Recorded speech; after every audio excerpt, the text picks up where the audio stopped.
கஷ்டம், கவலை, கடன் இது மூன்றுமே நீங்கணும் என்பதாக சொன்னா நபிகள் நாயகம் ஸல்லல்லாஹு அலைஹி வஸல்லம் அவர்கள் கற்றுக் கொடுத்த இந்த துஆவை நாம் அதிகமாக ஓத வேண்டும். இந்த துஆ புகாரி ஷரீஃபிலே பதிவாக இருக்கிறது. அல்லாஹும்ம இன்னி அஊது பிக மினல் ஹம்மி வல் ஹஸன் வல் அஜ்ஸி வல் கஸல் வல் புக்லி வல் ஜுபன் வதலஇத் தைனி வகலபத்திர் ரிஜால். மீண்டும் ஒரு முறை இந்த துஆ வல்லமாக சொல்லுகிறேன், மனப்பாடம் செய்து கொள்ளுங்கள்.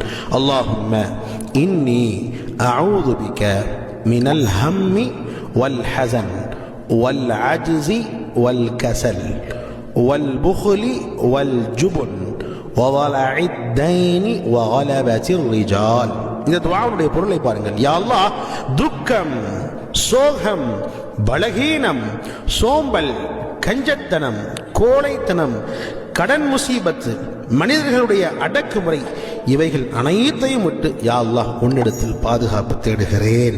ஆமீன், ஆமீன், ஆமீன். யா அல்லாஹ், எங்களுடைய இந்த துஆவை கபூல் செய்வாயாக என்பதாக யாரெல்லாம் துஆ செய்கிறார்களோ அவர்களுடைய கவலைகள், அவர்களுடைய கஷ்டங்கள், அவர்களுடைய கடன் முசீபத்து, எல்லா விதமான முசீபத்துகளை விட்டும் அல்லாஹ் பாதுகாப்பான்.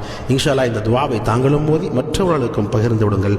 அவர்கள் ஓதுகிறார்கள் என்பதாக சொன்ன அந்த நன்மை இன்ஷா அல்லாஹ் உங்களுக்கும் கிடைக்கும்.